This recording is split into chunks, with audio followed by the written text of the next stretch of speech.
This is the Morning Press, a BrainIron.com production. Here's 11 minutes or so of news for today, Friday, February 16th, 2024. In what qualifies as breaking news for this podcast, Alexei Navalny, the Russian opposition leader who led massive protests against the government and Vladimir Putin, has died in a remote Arctic prison camp where he was serving a 19-year term. The 47-years-old Navalny was last seen just yesterday, smiling and joking during a court hearing, but is said to have lost consciousness after a walk and died a short time later.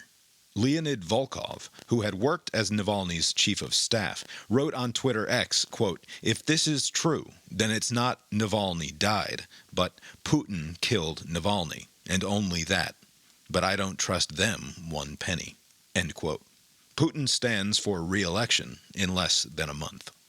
A brief editorial aside, there is a great deal of very bizarre Russophilia and Putin apologia among many on the very online American right.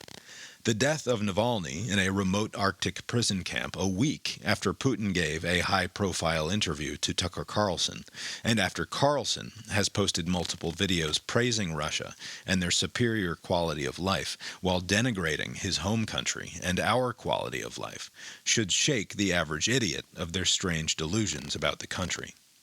It won't, but it should.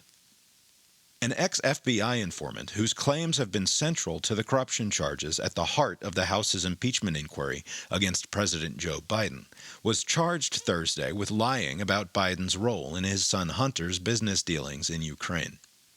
The charges originate with special counsel David Weiss, who has been investigating Hunter Biden since last year and charged him in December with a host of tax evasion crimes.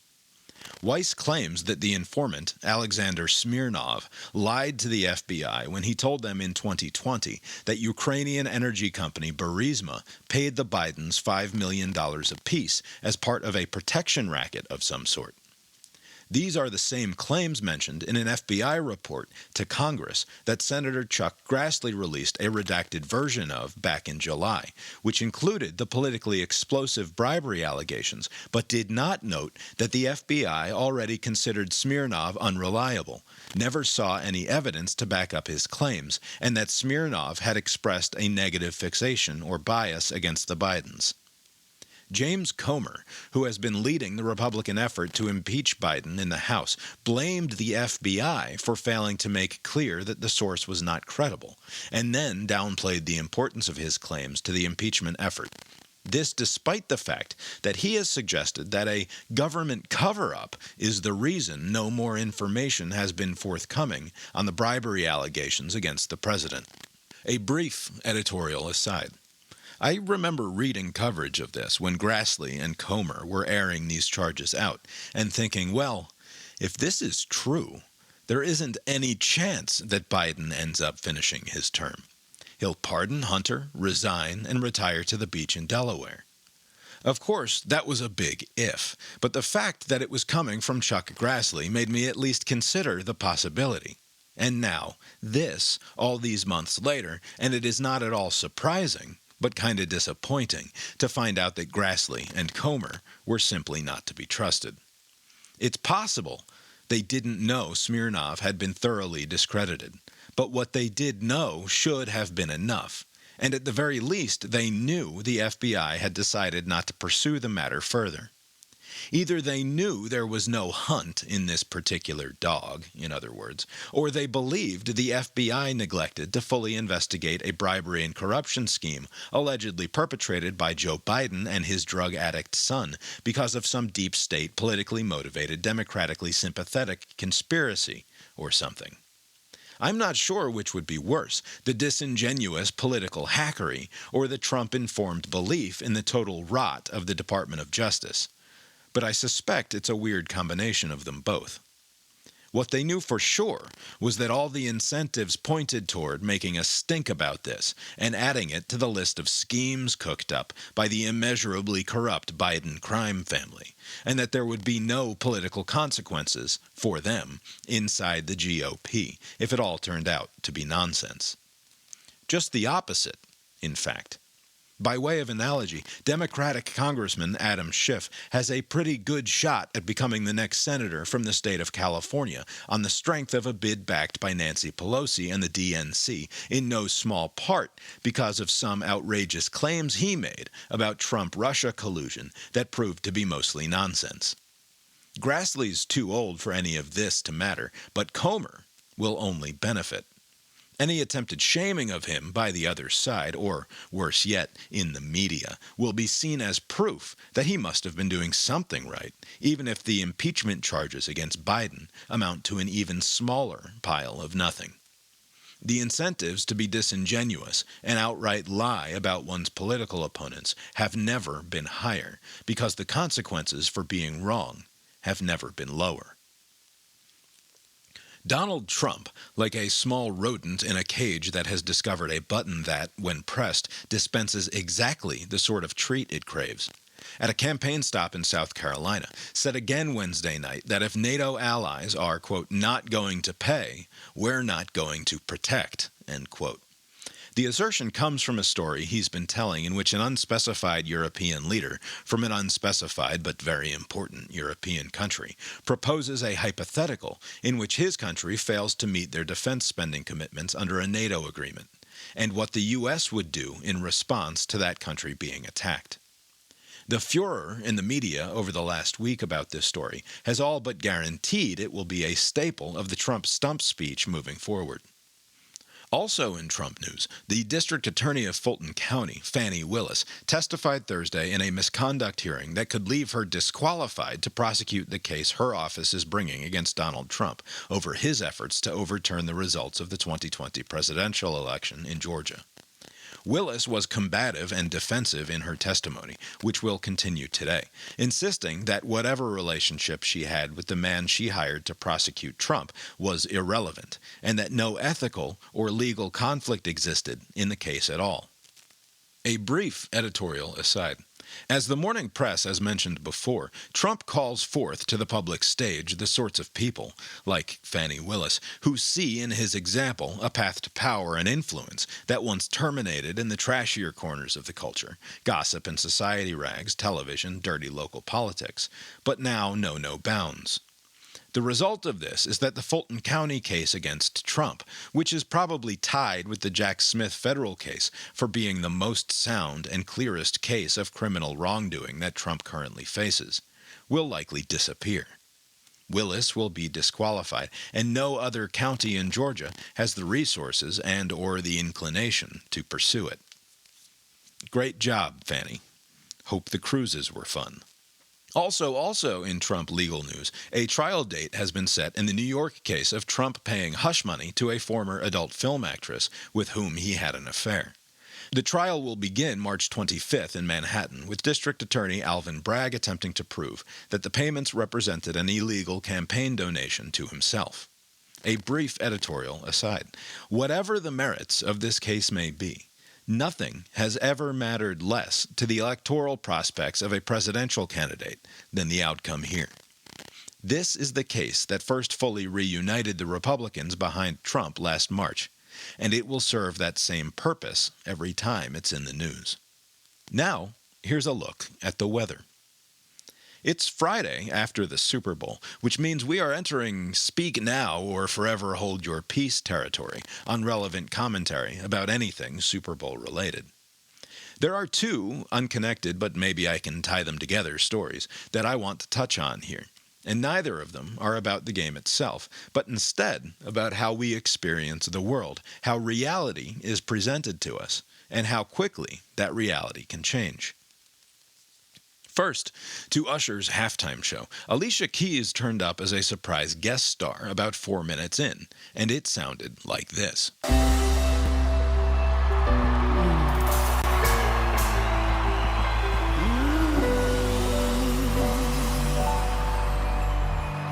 Some people want it all, but I don't. But if you go watch the performance on YouTube, as uploaded by the NFL's official account, it sounds like this.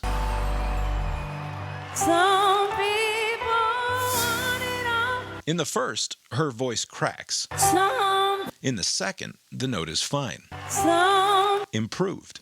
Fixed. Something like 150 million people watched the moment live on television, but the version that will live in perpetuity on the internet, the one that will never face a copyright takedown notice, no longer admits to the mistake, has smoothed over the imperfection of the moment in favor of some alternative reality where she hit the note cleanly. Never mind what you thought you heard. This is the version that the NFL wants to be true. So it is true. Segue. The delivery service Uber Eats ran a commercial in the Super Bowl. The joke is that apparently everyone forgets that Uber Eats is a concierge delivery service from which one can order just about anything. In order to remember this important fact moving forward, one must simply forget something else, thereby creating the room in one's brain for that information. What follows is a bunch of celebrities and normies getting convenient deliveries from Uber Eats, but having forgotten something important about life or themselves in the process. Jennifer Aniston fails to recognize her friend's co-star, David Schwimmer. David and Victoria Beckham try to remember the name of the group she was in that made her famous. A man forgets how chairs work. And in the original version of the ad that debuted online in the week before the big game, there was also a brief scene in which a man, eating a spoonful of peanut butter while experiencing a severe allergic reaction, discovers on the jar's label that peanuts, to which he is allergic, are in fact the primary ingredient in peanut butter. There's peanuts in peanut butter? Oh, it's the primary ingredient. In response to that bit, FAIR, the Food Allergy Research and Education nonprofit organization dedicated to food allergy awareness, research, education, and advocacy, tweeted the following, quote, "We're incredibly disappointed by @Uber Eats' use of life-threatening food allergies as humor in its Super Bowl ad. The suffering of 33 million plus Americans with this condition is no joke. Life-threatening food allergy is a disease, not a diet. Enough is enough." End quote. The CEO of FAIR then released a statement last Friday, from which I will now read, quote, "I have great news to share. I have spoken with Uber. They are very appreciative of FAIR's valuable perspective and feedback and have made a change to the ad that will air to the Super Bowl's wide audience. They are editing out the reference to the peanut allergy. This is an amazing outcome. FAIR would like to thank Uber for listening to our community and making the changes to their Super Bowl ad. After talking with them today, I believe we have a new ally in helping us navigate our journey with our disease." End quote. The trade magazine Variety pointed out that the original ad did run with a disclaimer in small type at the bottom of the screen that said, quote, "Please, please, please, do not forget there are peanuts in peanut butter," end quote. But this was obviously not enough to satisfy critics. The Uber Eats peanut allergy thing and the Alicia Keys auto-tune edit are stories about people trying to perfect the historical record before a perceived harm can take root. It's outright stupidity at play in the first case, and just kind of disconcerting in the second, but both are a sort of minor malevolence. The nonprofit FAIR no doubt does some good work in service of people with serious food allergies, but the CEO's most important job is seeking instances of outrage so that she can raise the public profile of her organization and bring in more money. Attempting to quantify the harm potentially caused by the Uber Eats commercial's 2-second bit about a guy forgetting that there's peanuts in peanut butter is to engage with the utterly farcical. It is to play in someone else's imagination by rules capriciously set and never certain. Perhaps one might say, but if their feelings are hurt, then there is the harm. That even if no one individual person faces an actual real-life negative consequence because the Uber Eats commercial somehow contributed to a culture of jocular dismissiveness about life-threatening food allergies, it's still good that FAIR spoke up, because some real-life people, online anyway, did express some sort of emotional injury at believing themselves to be the butt of a joke. Perhaps you will say, they identified the potential harm, stopped it, and it all turned out fine. And who cares? You really miss the 2 seconds of that stupid commercial? Now who's the weirdo? Just be nice. To which I will respond, with total sincerity, that we then now live at the mercy of tyrants and psychological terrorists, to whom we should not bend the knee, against whom we must stand and fight. If the claim instead is that the CEO of FAIR was simply acting in the best interests of her organization and the people she claims to represent, that the manufactured upset was simply a practical tactic to take advantage of an opening for a great deal of exposure for severe allergy havers and their nonprofit advocates, if the defense was that it was all a cynical and effective ploy to raise awareness for a worthy cause, then we are right back at the emotional blackmail again. You'll note that I have steadfastly refused to explain or attempt to justify the joke. The instinct to defer to the victimized squeaky wheel is a good and natural one, but not if the alleged harm is invented, not if the wheel doesn't actually need grease because the squeaking it's making is at some inaudible frequency, discernible only by those who seek to benefit from the performance of greasing it. When we respond to non-traumatic events in a way that pretends the trauma is real, we make ourselves less resilient to actual traumas. When we define harm down to the level of its effect on the imagined most sensitive psyche, and try to remake the world to be totally safe for the creations of these profit-seeking tulpamancers, we are inculcating weakness in the very people who most need strength. We are calling forth into the world a population that will believe there is no need to hide their vulnerable underbellies. But this is not that world, no matter how we wish it. Sometimes seemingly well-intentioned people make unreasonable demands, and sometimes a voice cracks in front of the whole nation. This is the world as it is. A simple human mistake revealed the frailty and imperfection of that world, and then someone came along to insist we can make it better, that we can correct for this by pretending it never happened. But we cannot even know who or where we are if we do not know whence we came. We must meet the world as it is. We must confront reality, not replace it with its more perfect simulacrum. We must not pretend that we can only learn new things by erasing what came before. That's not learning or growing or even really experiencing. That's just taking dictation from those who claim to know better. That's the weather from here. How's it look out your window?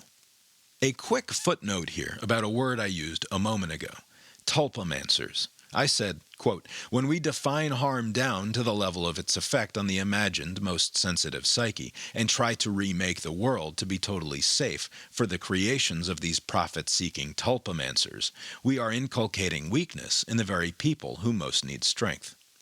From Wikipedia, a tulpa from Tibetan Buddhism is a materialized being or thought form, typically in human form, that is created through spiritual practice and intense concentration. A tulpamancer, then, is the person who wills this creation into being, and who believes their creation to be sentient and independent. I found this to be a useful metaphor for what I was getting at here, and an interesting concept. I hope you did too, and I hope you have a great weekend. The Morning Press is a production of the BrainIron.com multinational media empire. Please direct comments and complaints to brainironpodcast@gmail.com. For a transcript of today's episode and links to the stories referenced, find The Morning Press at brainiron.substack.com, where, if you would like to support this and the other podcasting and blogging endeavors of the BrainIron.com media empire, you can also become a paying subscriber. If you can think of anyone else who might enjoy whatever it is we're up to around here, please consider sharing. Thanks, and barring the sudden onset of the inevitable, we'll talk to you next week. The proceeding was created with 100% human content.